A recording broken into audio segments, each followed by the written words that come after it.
The Seminoles love the big inning. 6 runs in the 7th, 7 runs in the 8th, and the Seminoles use another great performance by pitcher Luke Weaver to win Game 1 over Maryland 15-3. Our team played solid baseball. Very, very proud of the way we kept our poise.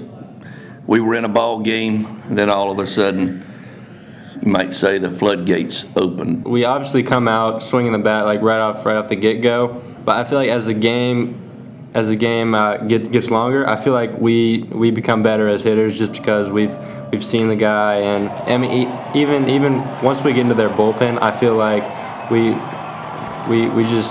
hit the ball. So I've got great confidence in every one of our hitters, every one of our players. These Friday night games where you get the other team's best pitcher, and I just got to go in and lock in. And I know it's going to be a duel, and we're trying to scratch our hitters just to get 1 or 2 runs and just try to put zeros up on the board.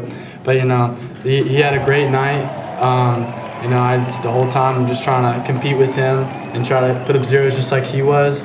And we just happened to get the edge. He's a great pitcher, obviously, and I mean, everything was working today. Even if the umpire squeezed, even if he didn't squeeze, I mean, he was zoned in. And I feel that it's great when you have that kind of, a pitcher, when he's locked in and loaded. As far as the whole pitching staff, he was on today. He was doing real well. He just seems to get better each night.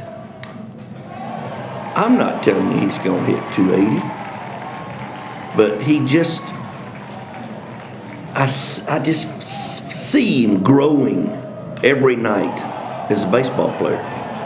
He's tough, he's big, strong. I didn't know if he was going to catch or not, so I was just busting my butt around first base, and then I guess I caught like a glimpse of where it was, like left center near the Mose area. But as soon as I got halfway, I just started kicking in gear to second, and then I knew I had third about right when I got to second. I felt really comfortable with the way I pitched today. I felt like I was in control most of the game.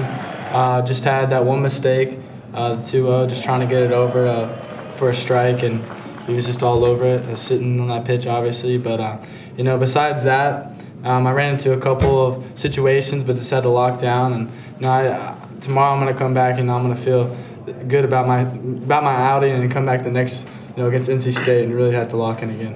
Game 2 between the Noles and the Terrapins set for a 2 p.m. first pitch here at Hauser. Brandon Leibrandt takes the mound for the Seminoles. Here at Hauser Stadium on this Friday evening, I'm Scott Kotick for Seminoles.com.